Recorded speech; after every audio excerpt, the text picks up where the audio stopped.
Good afternoon, welcome to Daily Trust TV. I'm Jodlena Dokafo and this is Trust TV News. At least one airline has resumed flights to Kaduna after the state government lifted curfew over the city. Air Peace suspended flights in the wake of recent unrest in Kaduna to safeguard the lives of its customers and staff, according to the airline.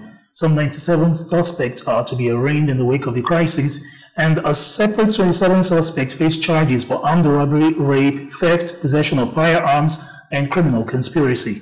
A former deputy president of the Nigerian Labour Congress, Issa Tijani, says the probe into allegations of bribery against Kano State Governor Umar Ganduje is a misrepresentation.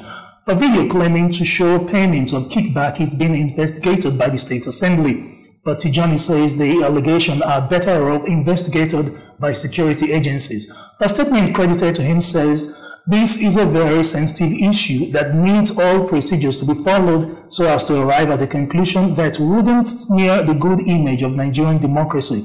The allegation can only be decided by the House Investigation Committee after the conduct of a thorough investigation by security agencies that will give rise to a report upon which the House will act on." The UN has called for Nigeria to step up protection of civilians after an attack on a camp for displaced people last week in Dalori, some kilometers from Maiduguri. Set up in 2015, the camp was shelter for nearly 12,600 civilians displaced from their homes. It is one of 9 camps now sheltering nearly 48,000 displaced people. The National Emergency Management Agency says hundreds of people have been displaced in the wake of the attack.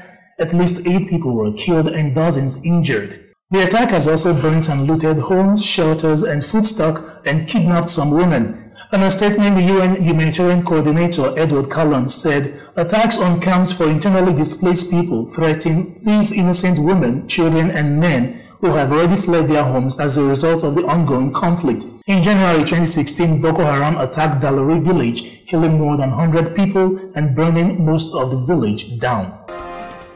When photographer Godswill Ayemaba took on a commission to shoot girls affected by Boko Haram across the Lake Chad region, he entered a different world.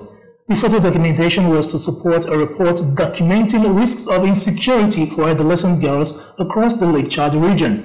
Reports of deprivation had led him to expect teeny, broken, in a difficult condition kind of girls, but that's not what he found.